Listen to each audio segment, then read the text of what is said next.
It's a fabulous Friday. Welcome. I'm looking forward to the weekend. I hope you are too.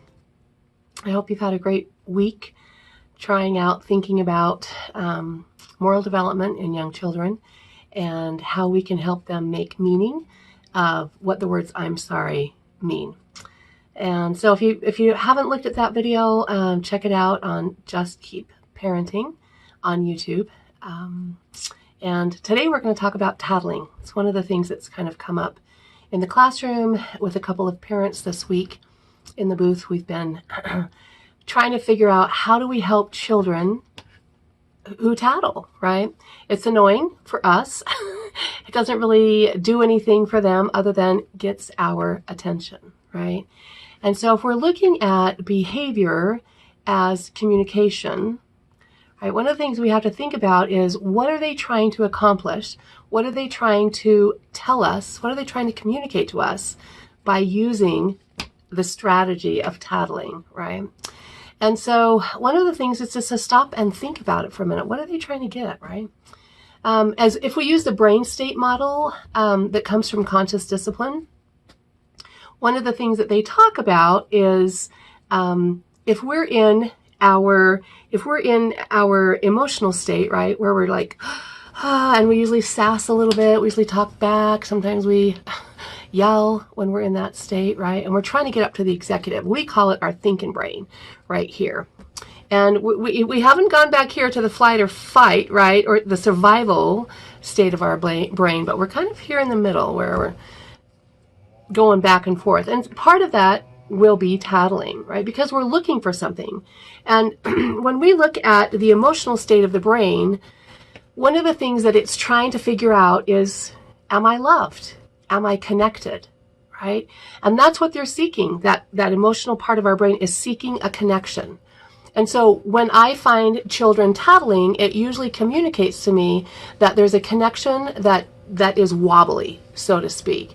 So my job, there again, from as we've talked about how to use the language of children, my job then is to figure out how it's wobbly, right?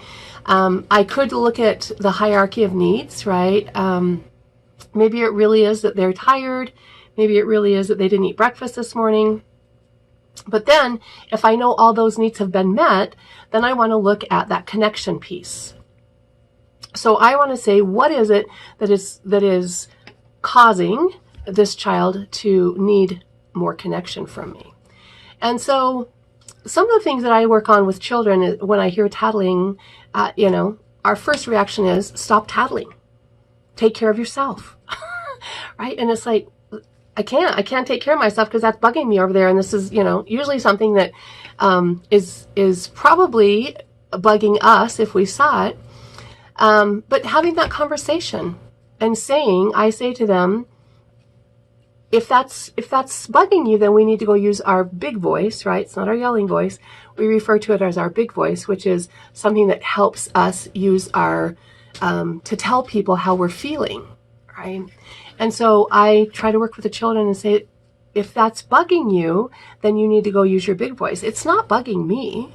But if it's bugging you, I can help you go talk to that other person and we can work that out. You need to tell them, right? Sometimes with older children, with first, second, third graders, one of the things that I will do is say, did I do that? And it's not like, did I do that? But I will just look at them and say, did I do that? Was I the one that took your trike? And they're like, no, so-and-so did. And I'm like, well, then you need to go tell so-and-so that you didn't like that. Right? And so if you need me to help you, I can totally do that. I can give you the skills, right? I can help them make meaning of doing that. It's so much easier and quicker to say, well, stop tattling. But they don't know how. They don't have the words. They don't have the self-regulation to be able to do that yet.